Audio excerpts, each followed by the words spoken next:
Welcome to eDiscovery Leaders Live, where I get a chance to chat with luminaries in eDiscovery and related areas. This broadcast is sponsored by Reveal Brainspace, the industry's leading AI eDiscovery platform. Don't forget to subscribe to watch me, George Socha, weekly with leaders in eDiscovery. Thank you for tuning in.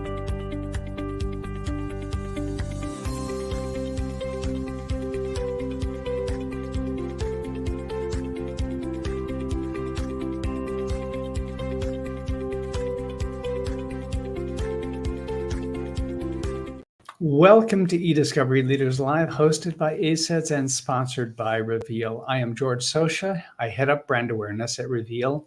On each episode, I get a chance to chat with luminaries in eDiscovery and related areas. Past episodes of eDiscovery Leaders Live are available on the Reveal website. Go to revealdata.com, select resources, then select eDiscovery Leaders Live. Our guest this week is Randi Truelove. Randi is one of my colleagues here at Reveal, Director of Solutions Consulting. Randi also just recently joined Reveal with one of our recent acquisitions, and that's part of what we'll talk about today. So Randi, welcome. Hi, George. Thank you so much. I'm so excited to be here. Oh, glad to have you here. This will be interesting. So before we get into the acquisition and all of that, let's start with how in the world you ended up in this world of eDiscovery. Oh gosh, that's a great question. So going back quite a few years now, I had just graduated from Georgia Tech and I was trying to figure out what I wanted to do next, actually. And I really wanted to be an attorney. I thought that's exactly what I wanted to do for the rest of my life. And I'm really grateful to my parents who convinced me to take a year in between and go and actually work for a law firm before I went and spent the money and the time going to law school. And so that's exactly what I did. I went and I worked for Paul Hastings coming out of school, and I was a project manager for one of the large corporate clients that they have. And so that actually was a huge benefit to me in multiple ways. One, I decided I did not want to be an attorney. They did not do what I thought that Matlock and Perry Mason and, like on CSI and everything else. They weren't out there solving the problems and, like in the field doing it. They were writing and talking a lot, which I actually hate to write. If you get an email from me that's more than 3 sentences, then, you're winning, because I don't enjoy writing very much at all. But so one, I figured out I did not want to be an attorney, but two, I figured out with my technical background coming out of Georgia Tech with, like a strong computer science area, that I really liked this eDiscovery thing that at the time it was just really coming about. It was just starting. How did you even know about the eDiscovery thing? Was it through the work at Paul Hastings? It was. So there was a lit support manager at the time who I was working closely with because of the corporate client that I had been brought on in order to help. And they had nationwide discovery that we were having to do. And I was actually helping the lit support team in my role be able to figure out what needed to be collected, where things might sit that might be relevant. And, this is, 20 plus years ago, so that we can all carry on those conversations now pretty well. But back then, that wasn't a common thing that a lot of lit support knew very much about. It was kind of evolving at the time. But I really enjoyed that. And so that became that perfect unicorn mix of law, but technology. And I've loved every moment of it ever since. And that then took you ultimately to? So after Paul Hastings, I did a few more years at law firms. So I went to Jones Day, went to Troutman Sanders, some of the larger law firms here in Atlanta, which is where I'm based out of. I learned a ton going through and, heading up some of those local Atlanta offices down here for them. And it was a fantastic learning experience. And then I made the hop over to service provider side. So I worked for a service provider here in Atlanta, and I helped them to bring in some new technology around hosting that we hadn't before offered. and, expanded their customer base and expanded their offerings. Before one of the tools that we were actually using there was iPro, which was how I was originally introduced to them. And then I made the hop over to the software side so that I could really start influencing.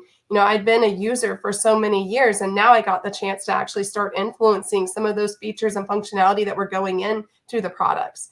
So, I feel like I kept moving up the chain a little bit, like, closer and closer to, where I could make a difference and I could start, kind of shaping what we were putting into the tool. iPro has now been part of Reveal for, what has it been, 2 weeks, 3 weeks? Seems like a lot longer at this point, doesn't it? It does. It feels like I've been here for a really long time, actually. So what excites you about that acquisition? I mean, before I get there, at the same time, Reveal acquired both iPro and Logicals, just to make things even more complicated. But what excited you and excites you about that the acquisition of iPro by Reveal? So a few different things. So one, when I'm looking back now as to the last few weeks and everything, what continues to excite me is really around a lot of the people too. So like, yes, there's the technology. That was one of the initial excitements of, going into Reveal, who's well known because of like NextLP and BrainSpace. And I was sitting there, I was like, oh, this is fantastic. This is even more things that I get to play with and, use to problem solve and everything going forward. But then like once the acquisitions were finally announced and we were all there in Chicago just a few weeks ago together, the people, like everybody, I feel like I've been there for much longer because you instantly have these relationships with, like other industry leaders within Reveal very, very quickly. Everyone is so personable. Everyone is so welcoming. It's been a great kind of transition for us. Well, maybe I should stop right now, but I'm not going to. End right there. Yeah, but I'm not going to. So the people have been great. The possibilities for the technology. Oh my gosh. Yes. Yep. I mean, for a long time now with, the emerging analytics and where you can take that going forward, right? I mean, everything from Chat GPT and, kind of having this ability to really just say, hey, what happened on this date? And then have it bring back all of this information of starting to tell you, like, that's where all of our technology is going. That's where, these the future iterations of analytics are obviously going to. And so now being on the Reveal team and seeing, some of the behind the scenes of what's coming up, like within our software now, and how we're going to be able to bring some of the, like key strengths that iPro had in the past and be able to merge those with things going forward is really exciting for me. I mean, I know that you have a lot of, kind of background knowledge about live EDA, and that has come over from the iPro team. And I'm really excited to get analytics in that. Can you imagine like getting analytics into the very beginning? Yeah, go ahead. For people who don't know what live EDA is, this is one of the things that iPro is bringing to the table. So explain. Oh, yes. So live EDA is, it is truly an upstream tool, meaning you are looking at original source data in order to start figuring out what's important and what's not important in your case. So, if we start talking about back when I started, a lot of the kind of thought process then was, okay, you're only going to get one bite of this apple. So make sure that you collect as much as you possibly can, because we don't want to go back and bother IT again. It might take a while to be able to get this information from IT. So like really collect as much as you possibly can from the beginning, and we'll figure out later what we want to deal with. And so that thought process has really changed over the years for reasons of like the data sizes have ballooned out of control. I mean, the amount of data that we're creating every single day. So you really don't want to be grabbing as much as you can within these periods of time now. You want it to be much more specific. And then also from a security perspective, with so many data breaches out there, companies really want to be able to retain control of their data and know that it's behind their safe firewall instead of like loose copies that are floating out there. So live EDA actually gives everybody the ability to be able to do that. It actually brings you kind of upstream in the process. So before collection and through a single window pane of glass, it allows you to search, like 20 different sources for data that might be relevant to your case. And that can be across Microsoft products or Box or, Citrix ShareFile, all of these different types of, completely different data sources, but yet it brings it all together so that you can search it in one place before anything's been collected. That has long been an aspiration, something chased by many software providers and service providers, for that matter, in the e-discovery space. How did iPro make that actually work? So that was actually through an iPro acquisition of NetGovern. So NetGovern, I guess it was probably 3-4 years ago now, iPro acquired this company, NetGovern, who had this ability and these connectors. They didn't utilize it at the time for e-discovery, but that's something that our executive team looking at this product said, we have a whole new use case that would be fantastic for this. And it would go into, like our product line so that you could essentially collect and then push automatically through processing and automatically through review. And it would make it so easy for corporations and law firms to be able to do that. And you're no longer having to take that just one bite of the apple. You can go back and you can supplement as many times as you need to. What was the reception when live EDA was rolled out? So at first, it was really kind of changing people's mindset. And I'll be honest, at first, people didn't understand. They didn't understand that you could have this functionality up front and that you could have this decision-making ability a lot earlier in the process. But once word has gotten out, you talk to like some corporations and to some law firms about it these days, and you literally see the aha moments and, going off, and they're like, what do you mean I can search everything in place and I don't have to go into, 4 different, completely different syntaxes and platforms in order to search for these custodians' data? I can just do it all here, and literally with a push of a button, I can collect it all. Like, that's amazing. Tell me more about this. And so now you're starting to see a lot of excitement in the marketplace as word has gotten out about this and its capabilities and its benefits to the corporate clients. What else is iPro bringing to the table? So iPro is also bringing Trial Director. So Trial Director, many people have known Trial Director for like a very, very long time. I'm sure, like I was actually a hot seat operator back when I was at the law firms, and I was using Trial Director then. And it has long been seen as kind of the gold standard with trial presentation. The capability to be able to prepare the exhibits and the deposition clips and anything that you need within there, and then to be able to present it in trial is, like really amazing. And we have some really dedicated hot seat operators out there who are just tried and true fans of Trial Director. And so I'm really excited for them as well, kind of seeing the product roadmap of where we're going to be taking Trial Director, not only on the desktop application, but obviously everything else is moving web-based as well. And like having offerings that you're going to be able to do both going forward. I'm really excited for them. All right. Trial Director has been around a long time. We had a 4-month-long trial in, I forget, maybe year 2000, something like that.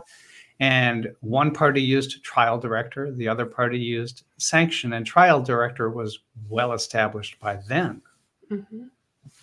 Yes, I mean, it has been around. I wish I knew the year off the top of my head, but it has been around for a very long time and continuously developed and new features added in order to be able to, handle like new types of files that are coming out every day. Microsoft creates a new file type on a daily basis, I feel like these days. And so being able to bring those up on like a native format so that you're able to present them in trial and have confidence in what you're presenting, because as a previous hot seat operator, that's one of the most important things to me. I needed to know that when I pushed that button, what was going up onto a screen as jury and judge and everybody else is staring at me, I needed to have confidence that it was going to come up and it was going to be accurate and exactly what we needed when we needed it.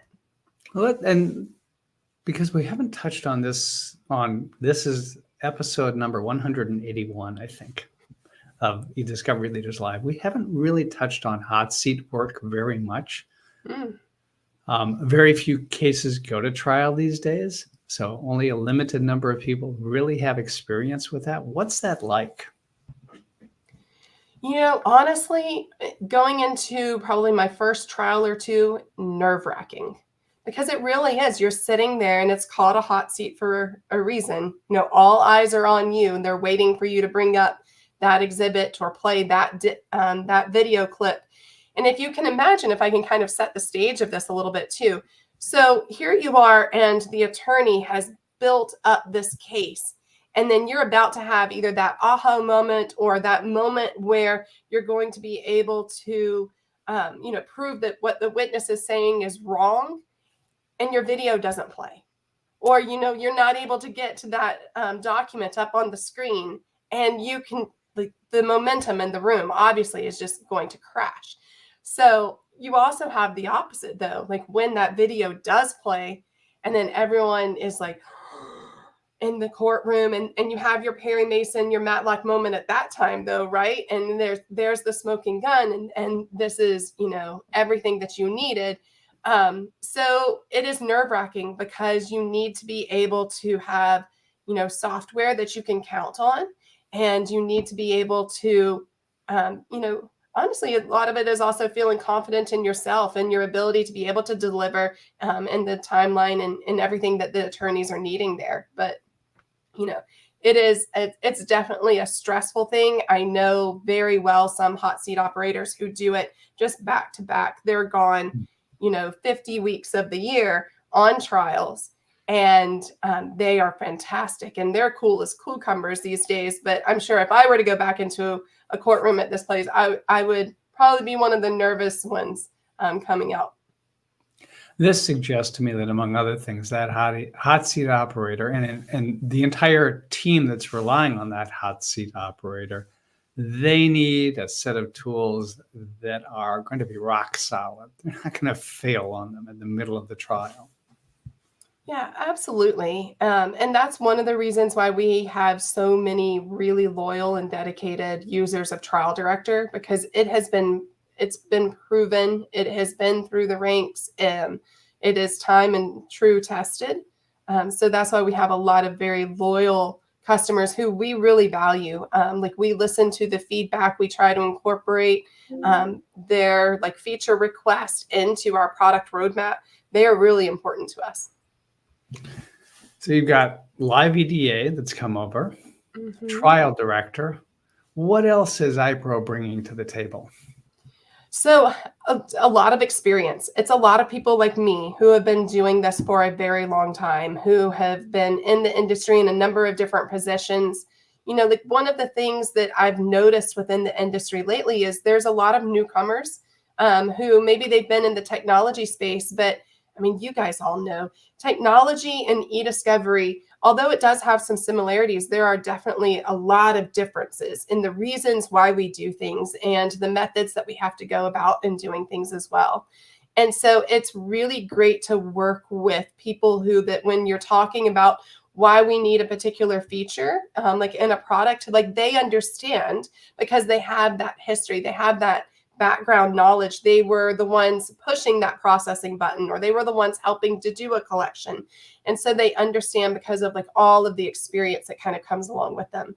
So that's another thing that eDiscovery or that iPro brings to Reveal is really around the people and our history and our knowledge that comes with us. I mean, you've brought a deep bench of developers, right? We do, yes. I was actually just introducing one of our developers just this past week. And I was giving his background. I'm like, this individual, so he worked for a service provider. He was actually pushing the processing buttons at that service provider before he hopped over, and he's one of our lead product managers now. So when he's going through and he's developing things and he's mapping out, what features are going to be the most important going forward and how they're going to be used, he was actually the one doing that before. And so there's no one better to understand going forward what is needed and where we need to go and how to be able to make it easiest on our customers than people who've actually been there and who have done it, in that exact position. Live EDA, trial director, people, anything else? Oh gosh, I'm sure that there's probably something that I'm forgetting right now. Like those are our biggest things, like obviously everybody knows us for our processing, eCapture processing. Everyone knows us for, like local discovery and the ease of being able to get it into like a local, kind of desktop application. Like we're still bringing those along. We're not making anybody move. That has been a rumor that I've been hearing out there in the industry, and I think it happens with any new acquisition, right? Like, oh, they're going to force you to move off of any of your tools. And I've been on a lot of calls over these last 2-3 weeks. We're not forcing anybody to move. Like this is, as I was, saying at the beginning of the call, I'm really excited because I'm getting to play with a lot of new things as well. I still have those old things too, though, and all of our new customers, it's the same. Or all of our existing customers, it's the same for them too. You might have open discovery, you have eCapture processing right now, but now look at all of this new stuff that you also get to play with, that you get to kind of put into your tool belt for any of those cases going forward. George, I know that we've been doing this long enough to understand that no case is exactly alike. And so having the ability to be able to choose the tool that works best, I don't need a sledgehammer when I just need like a little screwdriver, like there's very different things that you can utilize that are just the right size, that are just the right fit. And so being able to work with clients in order to find the right tool, find just the right screwdriver, find the sledgehammer when you need it, and being able to present that to clients is really exciting.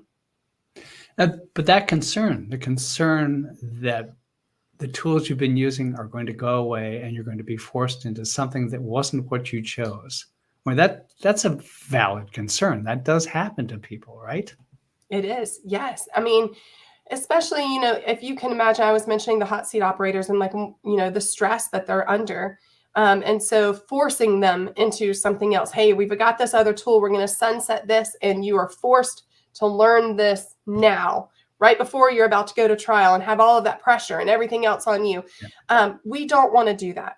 In talking with Wendell and the executive team and their like true compassion for clients in this industry, we've all been in those shoes. We wouldn't want somebody to force us to give up a tool that we've been using for the last 10 years and that we know and we appreciate.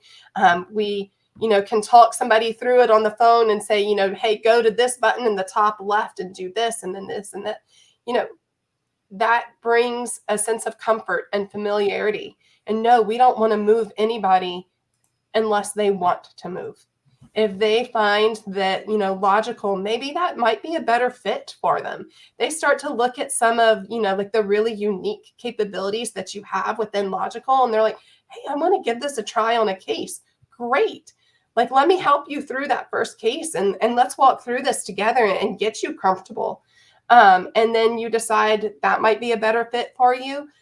That's the benefit of kind of having this Reveal family of products is you get to interchange, you get to pick whatever is just right for you. It's kind of like Goldilocks and the Three Bears, right? Like, nope, this bed isn't quite right for me, so I'm going to go and choose this one. That's what you get to do with when you have such a great family of products to be able to choose from.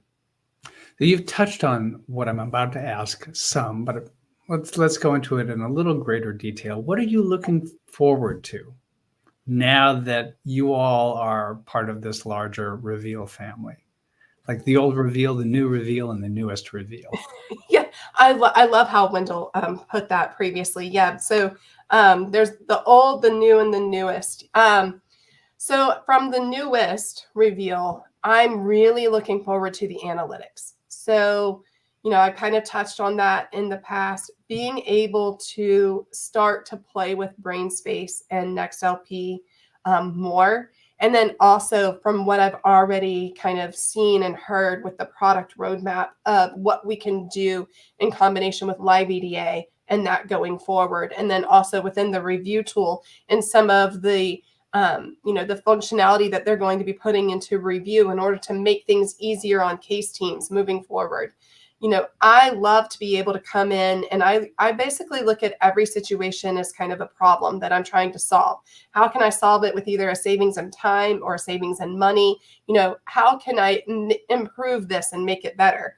And so having analytics, which is obviously where the world's going to, but having analytics be able to do some of that hard work for you so that then case teams are able to focus on consulting, or they're able to focus on IG best practice policies, which are really important these days. Being able to lift you don't have to do a document by document, review anymore. Instead, let's utilize your expertise in order to help, XYZ company reduce their data footprint and be able to, reduce their breach possibilities going forward, be able to use that expertise in a lot of other ways, more efficient ways. I'm really, I keep saying I'm excited. I wish I had a better word than excited, but I'm really excited about those possibilities going forward. Well, Randi, thanks for joining us on this call today. Thanks for joining us at Reveal as well. I know. Well, thank you very much for having me, and yeah, I'm excited going forward. So. Yeah. And I'm looking forward to working with you and everybody else from who's come over with the iPro team. I mean, a little digression before we end. I think I first started using iPro software in 1991 when we were using it to scan documents, and then we were using the viewer. Oh yeah. In conjunction with Concordance, because Concordance had a viewer, but it didn't compare. It was worth our while to spend the extra money to get that stronger set of capabilities. Ironically enough, I just spoke with a customer yesterday who is using Concordance with the iPro viewer still. And I was talking to them and I was like, but look at all of the better things over here you can go and be doing now. So they are actually starting to take a look. It takes a long time to move some people off of, like the tried and true and what they have been using. But once they saw some of the new products, they're like, oh, that would be amazing. Please tell me more. So, yeah, things have changed in maybe the last, say 30 years. Yeah, you would think, you would hope. Yes. Yeah. Well, once again, Randi, thank you very much for joining us today. Randi Truelove is Director of Solutions Consulting at Reveal. Randi, thank you. Absolutely. Thank you, George.